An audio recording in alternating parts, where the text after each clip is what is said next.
alunos, como vão vocês? Espero que bem. Hoje teremos aula de ciências e iremos falar sobre os fenômenos naturais que alteram o ambiente. Gente, na primeira unidade tivemos uma aula que falamos sobre essas alterações, não é? Essas alterações da natureza que transformam o ambiente. E essa transformação, ou melhor, essas transformações pode ser lenta ou rápida. Qual é a forma dessa transformação ser lenta? Através da erosão dos ventos, não é? Os ventos transformam a paisagem de forma lenta, né? Eles transformam rochas, né? Vão sedimentando as rochas com suas ações, né? O vento forte.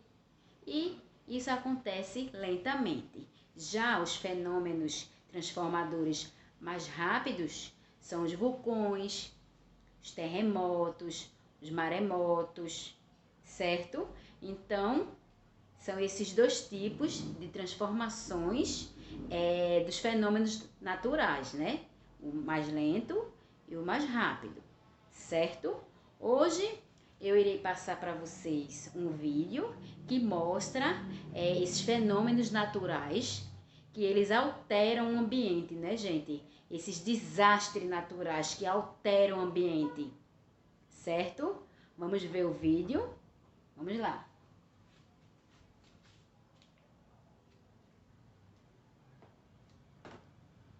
Já deixa o seu like, se inscreve no canal, ativa o sininho para o YouTube entender que esse canal tem relevância para você. Vamos para a aula. Roda a vinheta.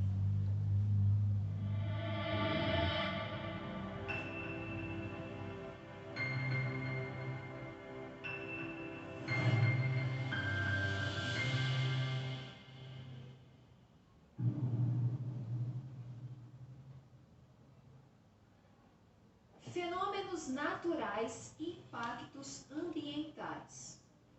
A movimentação das placas tectônicas possibilitou, em milhões de anos, a fragmentação da Pangeia, que resultou na formação dos continentes como os conhecemos na atualidade.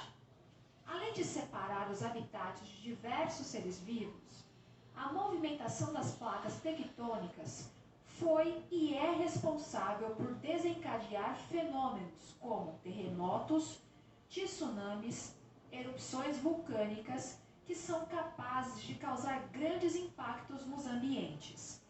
Esses eventos normalmente ocorrem em regiões que coincidem com as áreas de limite entre as placas tectônicas. Observe no mapa as principais regiões onde há maior risco de terremotos e atividade vulcânica. Perceba que o Brasil se encontra no centro da placa sul-americana. Os centros das placas tectônicas são os locais menos suscetíveis a vulcanismos e terremotos. Porém, tremores de baixa escala já aconteceram e ainda acontecem em diferentes estados brasileiros, o que se deve a possíveis desgastes na placa tectônica, formando falhas geológicas. Erupções vulcânicas, terremotos e tsunamis podem causar enormes impactos ambientais, destruir cidades e provocar a morte de muitas pessoas e outros seres vivos. Esses fenômenos não podem ser evitados. Por isso, o estudo sobre eles é importante, pois a tentativa de prever suas ocorrências e alertar as pessoas visando minimizar seus impactos.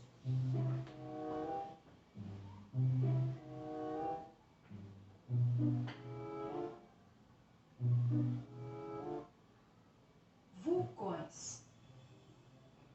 Os vulcões são aberturas da crosta terrestre que surgem, na maioria das vezes, em regiões de limite entre as placas tectônicas.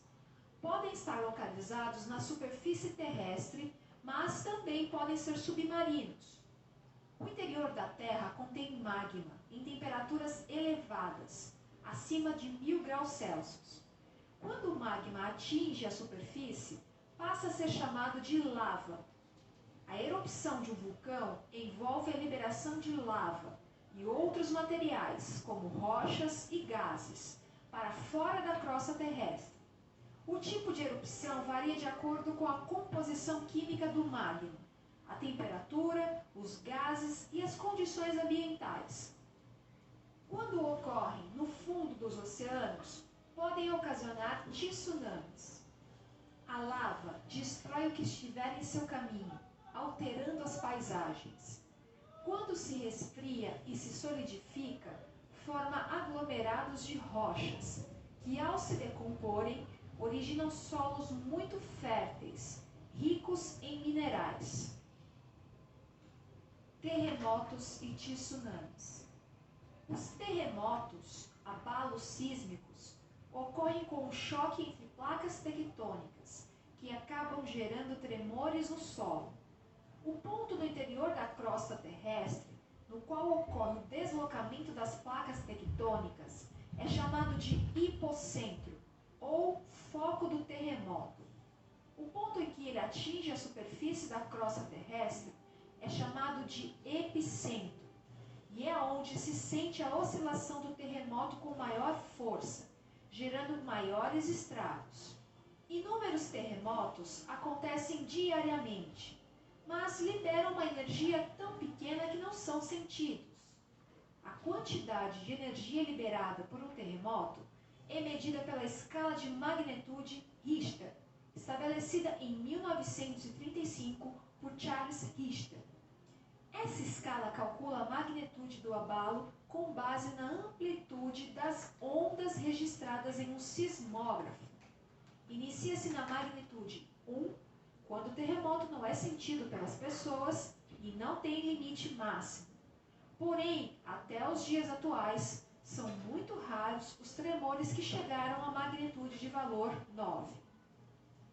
Quando acontecem no fundo dos oceanos, os terremotos chamam-se maremotos e podem provocar tsunamis, que são ondas gigantescas geradas pelo deslocamento de uma grande massa de água. Dependendo da magnitude do terremoto, essas ondas podem causar danos às regiões costeiras, afetando toda a fauna e a flora, além de provocar a morte de pessoas e a destruição de áreas urbanas. Foi o que ocorreu quando um tsunami atingiu diversos países do Oceano Índico em 2004, causando a morte de mais de 200 mil pessoas.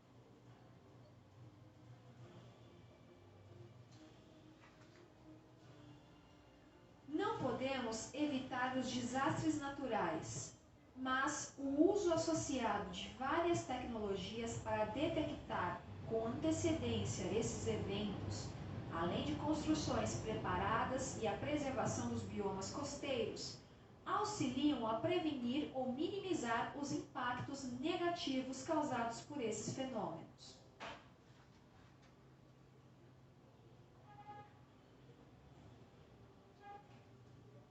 Atividades humanas e impactos ambientais. Como vimos nesse vídeo, os impactos ambientais ocasionados por fenômenos naturais podem causar graves consequências aos ambientes e aos seres vivos, incluindo os seres humanos. Mas existem também muitas ações humanas, antrópicas,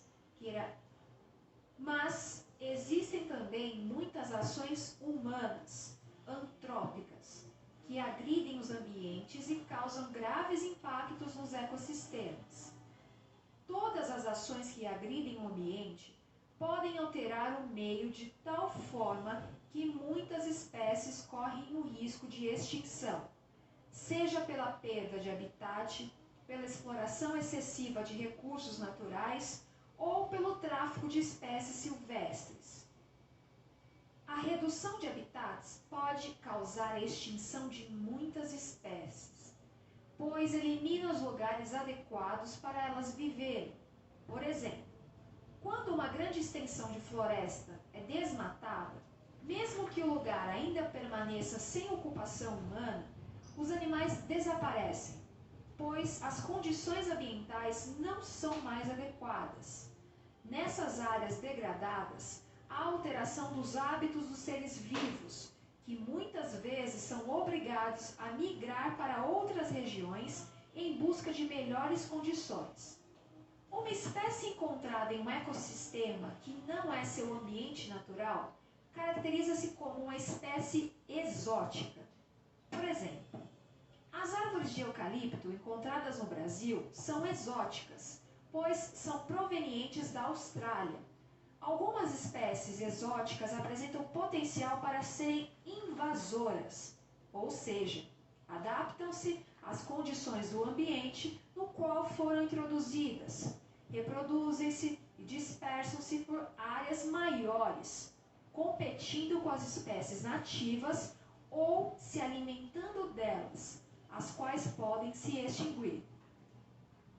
Outro fator que pode ocasionar a extinção das espécies é a exploração excessiva dos recursos naturais, ou sobreexploração, que compreende a captura de organismos de diferentes espécies silvestres em quantidades superiores à capacidade deles se reproduzirem, como, por exemplo, pode-se mencionar a pesca em escala industrial do atum em alto mar, a qual está reduzindo consideravelmente as populações dessa espécie. Esse tipo de sobreexploração interfere diretamente nas cadeias alimentares oceânicas. O tráfico de animais silvestres, além de provocar a redução da biodiversidade, também ameaça de extinção várias espécies. No Brasil, as aves são os animais mais capturados e vendidos no comércio ilegal, causando desequilíbrios ecológicos e sofrimento aos animais.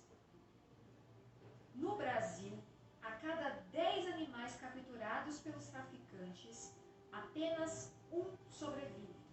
O tráfico de animais silvestres está entre as atividades ilícitas mais praticadas no mundo, atrás apenas do tráfico de armas, do tráfico de drogas e do tráfico de seres humanos.